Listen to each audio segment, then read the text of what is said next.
Kinder Israel. Bazalaki na boumbo kuna na mboka na Egypte. Sie waren gefangen in Ägypten. Kuna Egyptien bayamaki bango pe banyokolaki bango lisusu. Ägypter empfangen sie und sie liegen unter ihnen. Bambula na bambula bango banyokamaki. Jahre über Jahre liegen sie. Kasi komaki na tango moko nkola sosola ki ete bana na Israel babima kuna na mboka na Egypte. Aber es kam eine Zeit, wo der Herr erkannte, dass die Kinder Israeliten aus Ägypten ziehen Bongo sollen. Biblia lobete na nzenzamba ponaki Mose. So sagt uns die Bibel, der Herr wählte Moses aus. Na nzela na Mose nde nzamba keme ko bimisa liboto yo kuna na mboka na Egypte. Durch Moses konnte das Volk aus Ägypten. Bongo bango tango babimaki na Egypte. Wo sie aus Ägypten raus. Nzamba lakisaki bango nzela nini bakende to batambula pona ko bima na mboka na Egypte. Der Herr zeigt den Weg, sie gehen sollten, damit sie aus Ägypten. Batambolaki.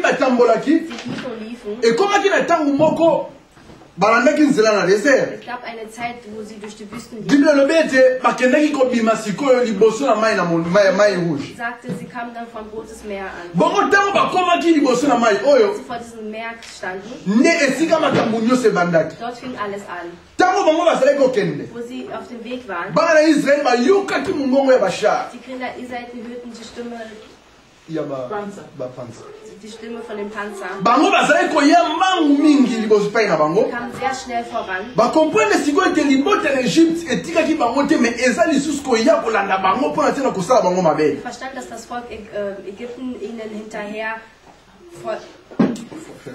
ihn verfolgte und ihnen Schlimmes antun wollte. Bongo tango bango bazalaki koya lolenge oyo. Wo sie auf dem Weg Biblia waren. lobi ete batalaki na nsima. Die Bibel sagte, sie schauten nach hinten. Bamonaki sikoyo lolenge ya bashar ezalaki kolanda Sie bango. sagten diesen Panzer, die sie verfolgten. Bamonaki lolenge ye moko Farao azalaki kolanda bango. Sahen, wie der Pharao ihn verfolgte. Bamonaki lolenge basoda ya privé oyo ya Farao bazalaki kolanda bango. Sie sahen, wie die Soldaten sie verfolgten. Epuis bamonaki babiloko nyonso bainstrument nyonso ebundeli oyo ya baegyptien ndenge azalaki kolanda bango na nsima. Sie sahen alle Gewehre, die ihn verfolgten. sikoyo na kotala boye na maboko na bango bazalaki ate na ebundeli moko songolo te. Und sie selber hatten keine Gewehre, um zu kämpfen. bazalaki lolenge nini bakoki kobundisa liboto na Egypte. Sie hatten nichts, um gegen die Ägypter zu kämpfen. Biblia lobi ete bango bagangaki epai na Yawe. Die Bibel sagte, sie schrien zu dem Herrn. Bango bagangaki epai na Yawe. Sie schrien zu dem Herrn. Bagangaki koganga oyo esalaki bango pasi na mitema. Es bereitet ihnen Schmerz im Herzen. bamonaki ete na lolenge oyo baegyptien bazalaki koya epai na Sie sahen, bango. wie die Ägypter zu ihnen kamen. Mais ezalaki deja liwa mpona tia na bomoi na Das bango. war schon deren Tod. bakomaki sikoyo koreklame na nsima koganga epai na Yawe. Sie schrien und hielten sich bei den bayaki Herrn. sikoyo liboso epai na Sie Mose. kamen vor Moses bakomaki koreklame epai na Mose. und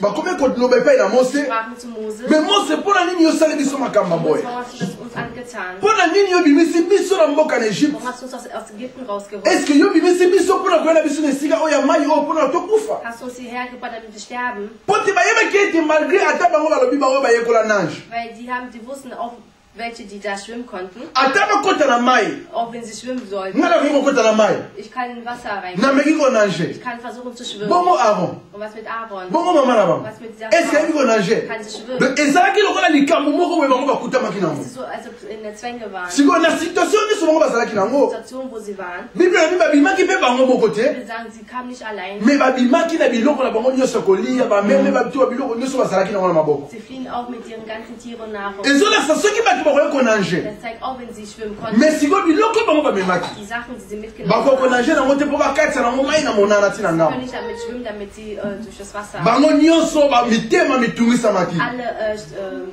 sprachen durcheinander. bakomaki trouble liboso na Mose. Sie waren auferregt vor bayaki kolela epai na Mose. Sie weinten vor Moses. Mose mpona nini osali biso boye? Moses, warum hast du uns das angetan? ifala kotika biso na Egypte. Hätte uns lieber in Ägypten lassen. ifalaki tokufa na mboka na Hätten Egypte. lieber dort sterben po sollen. kuna kameme soki Wenn tokufi wir dort gestorben wären. omoni tokoki kozala na esika oyo balingi kokunda biso. Wir hätten einen Platz, wo sie es begraben könnten. omoni tokoki kozala na mwa esika oyo banga kotia tombo mpo na tia na bomoi na Wir biso. hätten irgendwo, wo sie ein Grab tun. Mais esika oyo ye na biso awa Aber hier, wo du uns donc gebracht hast, ezolakisa soki tokokufa awa das zeigt uns, wie hier sterben. tokozanga batombo tokozanga esika ya Wir begrabe. werden keinen Grabstand. Donc ezolakisa kombe kobunga libela puis tokozala lolenge olibela. Das heißt, unser Name wird für immer verschwinden, wir werden immer hier bleiben. eloko ederangeaki bana na Israel. Das brachte Unruhe. balobi Mose efala kotika biso toumela na biso bowumbu na biso kuna na Egypte. Mose wird es uns dort ersklaven lassen. Quand même, tu vas cause biloko kolia pe ya komela. Mindestens was zu essen gehabt. Eloko yo ezaki mobulu na libota na Israel. Das war sehr schwierig für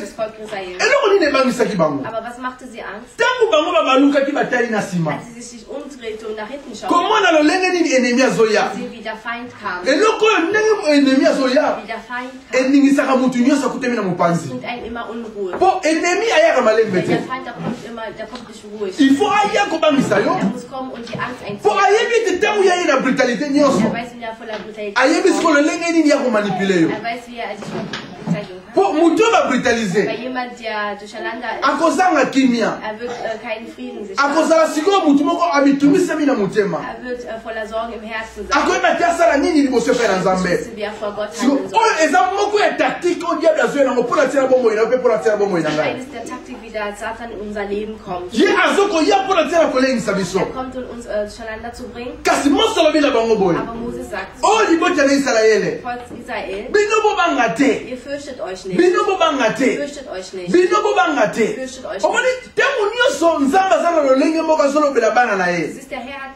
jederzeit eine Art, zu seinen Kindern zu sprechen. Nzambe ntango azolobela biso. Wenn der Herr zu uns spricht, Azolobela biso ntango nyonso ke bobanga te. sagt uns jederzeit, habt keine Angst. Omoni mutu oyo azwi kobanga. Jemand, der Angst hat, Okozanga lolenge obondela liboso epai na Nzambe. du wirst nicht wissen, wie du zu dem Herrn bist. Okozanga lolenge olela liboso epai na Du Nzambe. wirst nicht wissen, wie du vor Gott Makambo bist. bango bakangaki liboso na Nzambe. Diese Kinder, die weinten vor dem Me Herrn. kobango ekotelaki bango. Aber sie hatten trotzdem vor. Ezalaki paniki kati na bomoi na Das bango. war Panik in ihrem Siko Leben. paniki oyo mpe ezoya ntango mosusu kati na bomoi na yo na ngai. Panik kommt auch in dein Leben und Biso tozoza kobanga kotia liboso. wir fürchten uns und tun das vor. Me tozobosana ete Nzambe alobi ete bino bobanga te. Vergesst immer, dass der Herr sagt, fürchtet euch. Mose alobi bino bobanga te. Moses sagt, fürchtet euch. Bino botikala kaka esika oyo bokutami. Bleibt stehen da, wo ihr seid.